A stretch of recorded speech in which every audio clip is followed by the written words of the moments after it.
Hola, bienvenidos a Psicológicamente. Mi nombre es Paula Betancourt, profesional en psicología, y el día de hoy hablaremos de aviación, un tema que me apasiona mucho.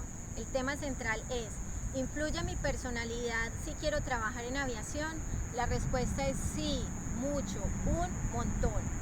Este espacio de hoy en Psicológicamente especialmente va dirigido a ese personal nuevo en aviación, a las personas que se han presentado muchas veces a los procesos de selección y no han pasado, o a las personas que ya hacen parte de la aerolínea pero se presentan a convocatorias internas y hasta el momento no ha sido posible que puedan ascender en esas convocatorias. Entonces, bueno, con mucho amor, esto que escribí va para ustedes. Vamos a hablar de aviación. Como les dije, es un tema que me apasiona mucho porque pertenecí a la aviación por muchos años y es un medio que te forma como persona a nivel de responsabilidad. Aprendes a hacer las cosas bien hechas independientemente si tu jefe está cerca o lejos, y al mismo tiempo la aviación te va formando para ser autónomo y profesional en lo que haces. Un poquito de mi historia en aviación. Empecé trabajando en el call center, recibiendo las llamadas en reservas nacionales, reservas internacionales, luego manejando las quejas, reclamos, felicitaciones por parte de los clientes, luego en los aeropuertos manejando los clientes difíciles, luego pasé a ser auxiliar de vuelo, luego pasé a ser instructora de operaciones, que es el entrenamiento en tierra de los pilotos, de los auxiliares, también para los técnicos en línea de aviación. Luego me formaron como psicóloga aeronáutica, y les digo todo esto ¿por qué? Porque este recorrido me ha enseñado a conocer la aviación de una forma diferente, de diferentes puntos de vista, y es una de las formas que hoy quiero hacerles llegar el mensaje de que la personalidad definitivamente sí influye para el personal aeronáutico.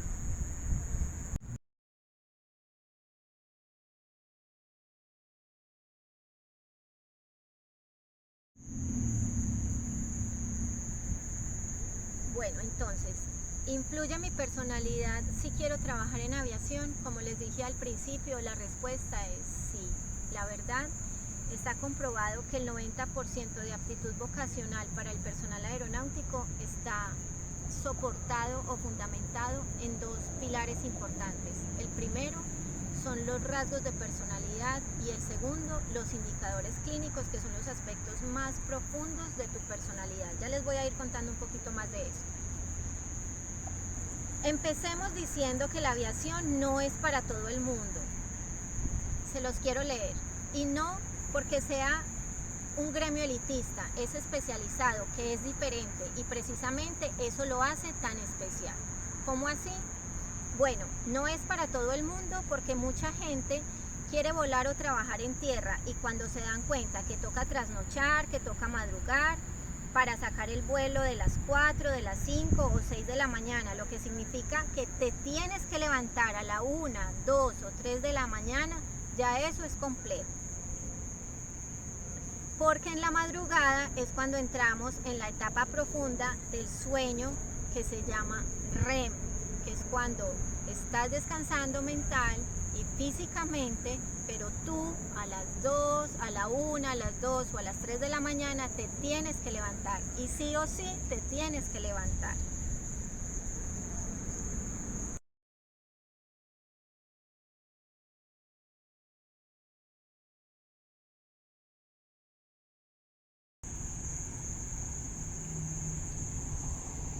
Bueno, retomo porque esto sí se los quiero leer literal. Cuando decimos que la aviación no es para todo el mundo, porque mucha gente quiere volar o trabajar en tierra, y cuando se dan cuenta que toca trasnochar, que toca madrugar para sacar el vuelo de las 4, 5 o 6 de la mañana, lo que significa que te tienes que levantar a la 1, 2 o 3 de la mañana, ya eso es complejo. Porque en la madrugada es cuando entramos en la etapa profunda del sueño, que se llama REM. Y eso sí que cuesta levantarse. No sin antes mencionar que el primer requisito para aplicar a la convocatoria es que estés dispuesto a vivir en otra ciudad, lo que se llama base, y sales de tu casa a vivir la independencia laboral, comenzando a formar tu propio perfil de persona independiente. acostumbrándote a la idea que de la ciudad donde eres vas de paseo y que la ciudad donde vives ahora es tu hogar, así tu familia no esté cerca. La aviación es un mundo maravilloso, increíble, algunas veces indescriptible, porque no hay palabras para describir los amaneceres, los atardeceres, las noches con o sin estrellas. Son imágenes que se nos quedan como fotografías para siempre en la mente y en el corazón. ¿Por qué la personalidad pesa tanto en la aviación? Porque es un oficio que te obliga a crecer muy rápido, a valerte por ti mismo lejos de tu casa, lejos de tu familia, en un mundo que te saca de tu zona de confort, porque la mayoría de veces llegas a la base a vivir con extraños y ahora son tus compañeros y que poco a poco se van convirtiendo en tu familia y tú en la de ellos, y a fin de cuentas la mayoría están en la misma condición, aprendiendo cosas nuevas, enfrentándose a retos nuevos y también lejos de la familia. Entonces, ¿esto a qué lleva? A que la capacidad de adaptación a las personas y a los cambios debe hacer parte de ti, si no va a ser muy difícil que lo logres adaptarte cuando, por ejemplo, sigues teniendo una dependencia emocional, por ejemplo, con tu mamá o con tu papá o con tus cuidadores. El saber que en tu casa tenías una cama muy cómoda y que llegas a tu base a dormir en un colchón, muchas veces a compartir apartamento con personas extrañas y más aún, más que el apartamento, a veces a dormir en la misma habitación con esas personas extrañas, que como les dije ahorita, empiezan siendo compañeros y terminan convirtiéndose en nuestra familia.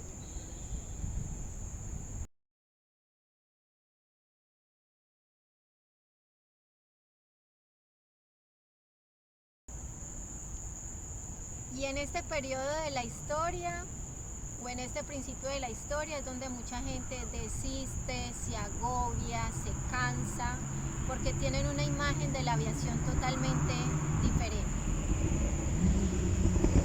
Y terminan no pasando el periodo de prueba, o la aerolínea simplemente le dice que no trabaja más, que no pasó el periodo de prueba. ¿Por qué no se pasa un periodo de prueba?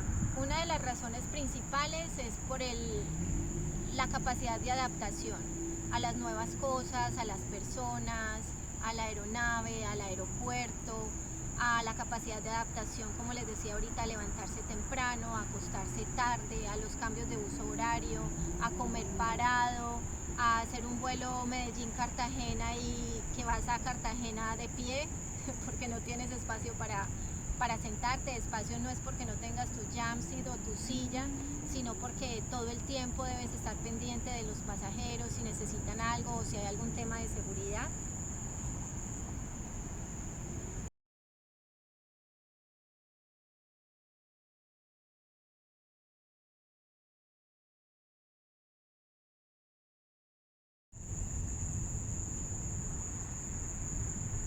Bueno, estamos hablando porque muchas veces no se pasa el periodo de prueba, no se pasa también el periodo de prueba. Otra de las razones es porque no llegas a tiempo a los vuelos, hay una hora de presentación.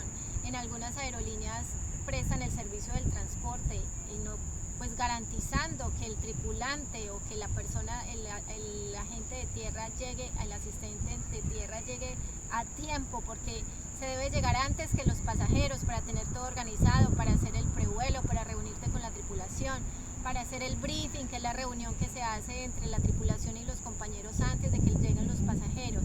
Lo mismo el debriefing, que es la reunión que se hace después de que terminamos de hacer todos los vuelos o que terminamos nuestro turno de trabajo. Entonces, ¿por qué les hablo tanto de llegar a tiempo? Porque muchas veces cuando no nos recoge el transporte, que no sea una excusa que el transporte no nos recogió, sí o sí hay que llegar al vuelo, porque tener ese avión un minuto tarde, que ese vuelo salga tarde o que ese vuelo se retrase, significan costos, significan gastos adicionales para la compañía, por parqueo, por tiempo de servicio de la tripulación, por duty de la tripulación, que es el tiempo asignado que las tripulaciones en el día pueden volar, en el mes, las horas del mes. Bueno, ese tema es más largo, pero eso tiene otras implicaciones. Entonces, esa es una de las razones por las cuales también no pasamos un proceso de selección. por no ser cumplidos con la operación, porque eso trae gastos adicionales.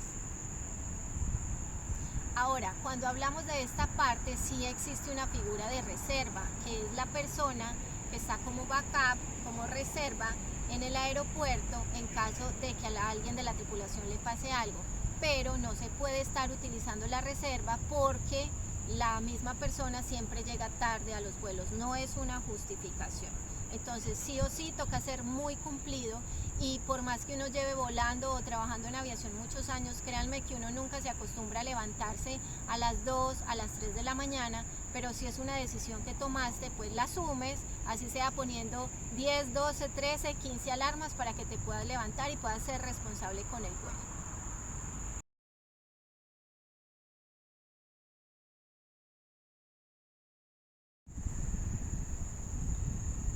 Otro rasgo de personalidad que pesa mucho en la aviación es el trabajo en equipo.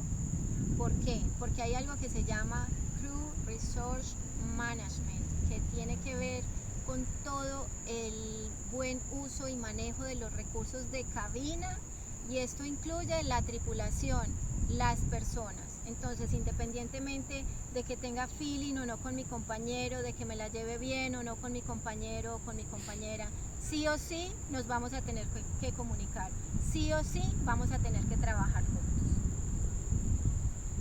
Esto, aquí sí que entra tu capacidad de comunicarte. Entonces, ¿por qué? Porque esto nos lleva a saber pedir ayuda, a reconocer mis errores, a reconocer mis capacidades, a reconocer mis limitaciones, y esto nos lleva a desarrollar también el criterio de qué, que si debo escribir un reporte, sea que esté involucrado con un reporte de seguridad, que esté involucrado con un compañero, con una compañera, con la aeronave o con algún pasajero.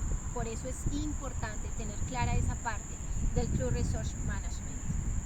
Otro punto importante es que tengas clara la diferencia entre el error y la violación. Entonces, en aviación, ¿cómo se maneja? El error es algo inconsciente, te equivocaste, se te olvidó, fue inconsciente. Pero la violación es algo que tú sabes que existe la norma, que existe el lineamiento y que tú lo estás haciendo, que lo estás haciendo mal, y sin embargo lo sigues haciendo. Es el típico que dice, hagámoslo así, que siempre lo he hecho así y no pasa nada. Eso es una violación. Sabes que estás cometiendo una equivocación porque lo estás haciendo a conciencia, pero te estás saliendo de la norma y eso puede traer una consecuencia, no importa que antes no haya pasado nada. Y aquí entra, por supuesto, el tema también del autocuidado cuando hablamos del criterio personal. Yo les hablé al principio que uno aprende a ser autónomo y profesional en lo que hace. Entonces, cuando hablamos del autocuidado es cuando entramos ya a ese espacio seguro de nosotros, a ese espacio individual, a ese espacio privado, donde tú sabes realmente si estás descansando a conciencia, donde sabes realmente que no tienes consumo de drogas, que no tienes consumo de alcohol. Porque otra cosa que pasa en aviación es que en cualquier momento te hacen un tamizaje, que eso lo que significa es que te hacen una prueba sorpresiva de alcohol o de drogas, y que debe salir negativo, porque en caso de que salgas positivo y llega a ocurrir un incidente o un accidente, puede ser culpado de intento de homicidio. ¿Por qué? Porque todo eso está escrito en la política de alcohol y drogas en la aviación. En este caso en la aeronáutica civil, en la FAA, bueno, en el país donde te encuentres. Por eso es que les digo que pertenecer a la aviación va más allá del amor que puedes sentir por la aviación, de ir a recorrer el mundo, de conocer este país, de ponerme el uniforme. Es con responsabilidad. Nadie sabe cómo descansan los tripulantes, por ejemplo en un Madrid, en los vuelos que duran más de 8 horas. Algunas personas, algunos tripulantes duermen hasta en la misma silla, duermen o descansan en la misma silla de pasajeros, sentados. Eso no, o sea, está por regulación y como tripulante uno lo acepta, pero el cuerpo no descansa, desde que no descanse horizontal no va a descansar completamente. Nadie sabe cómo llegan los pies de ese tripulante luego de haber hecho más de 8 horas cruzando el océano, las implicaciones que traen los cambios de horario, incluyendo algunas veces el periodo menstrual en las mujeres y la virilidad sexual en el hombre. Entonces, bueno, este es un pequeño recuento de lo que es la aviación por dentro, y por eso es que decidí, como desde la parte humana, desde lo que viven realmente esas personas de carne y hueso, que sí se cansan, que también les da hambre, que también necesitan descansar, que también muchas veces también por decisión propia deciden vivir lejos de su familia, lejos de su ciudad. Entonces estas son todas las implicaciones que traen a nivel de personalidad, de adaptación y de conexión de esa personalidad con la operación para poder mantenerse. Entrar a la aviación puede ser difícil, pero mantenerse es más difícil. Ahora, hablemos de los indicadores clínicos. Son varios indicadores clínicos que, como les dije al principio, son la parte más profunda de la personalidad de cualquier individuo, pero en el caso de aviación, si por ejemplo te cuesta trabajar en equipo, es que no confías en la gente, es porque se te dificulta confiar en la gente. Entonces ahí hay un indicador clínico que se llama paranoia. Hay otro que es cómo manejas tu estrés, cómo manejas tu ansiedad, y todo va a salir reflejado en esa prueba de salud mental para medir tus indicadores clínicos como personal aeronáutico. Y está el otro, que es la hipocondría, que son esas personas que se quejan por todo, que hoy les duele la cabeza, que mañana les duele el cuello, que pasado mañana les duele el brazo derecho, después el brazo izquierdo, y eso permite medir la productividad de la persona dentro de la compañía, si va a durar más tiempo incapacitado que volando o que trabajando en el aeropuerto. Bueno, entonces aquí les dejo toda esta información. Espero que haya sido muy útil para ustedes, como siempre hecho con amor. Gracias por estar en Psicológicamente. Si no te has suscrito al canal puedes hacerlo en YouTube, Paula Betancourt Psicóloga, en Spotify, Paula Betancourt con los podcasts, y en Instagram o Facebook, @PaulaBetancourt.com. Gracias por estar acá, gracias por tu tiempo y hasta la próxima. Un beso, chao, hasta la próxima.